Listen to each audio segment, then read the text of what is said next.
भारतीय इतिहास में कहानियों की शक्ति, भारत की समृद्ध सांस्कृतिक विरासत का पता लगाना आकर्षक है, जहां कहानियां सदियों से देश के इतिहास का अभिन्न अंग रही हैं। पीढ़ियों से चली आ रही इन कहानियों ने व्यक्तियों को साहस की प्रेरणा दी है और अक्सर अविश्वसनीय बाधाओं के बावजूद भी उल्लेखनीय उपलब्धि हासिल करने के लिए प्रेरित किया है। शिवाजी महाराज पर कहानियों का प्रभाव।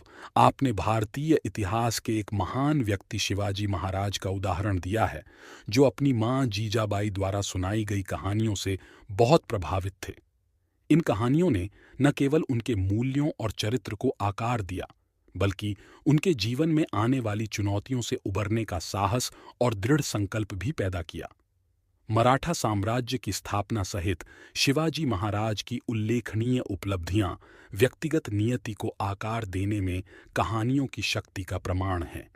मौखिक परंपरा का महत्व। यह तथ्य कि कहानियां प्राचीन काल से ही भारत में बोली, सुनी और लिखी जाती रही हैं, भारतीय संस्कृति में मौखिक परंपरा के महत्व को उजागर करती है।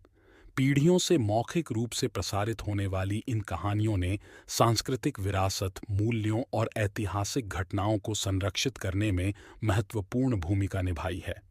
कहानी कहने की कला शिक्षा, मनोरंजन और प्रेरणा के लिए एक आवश्यक उपकरण रही है और इसका प्रभाव आज भी महसूस किया जा रहा है।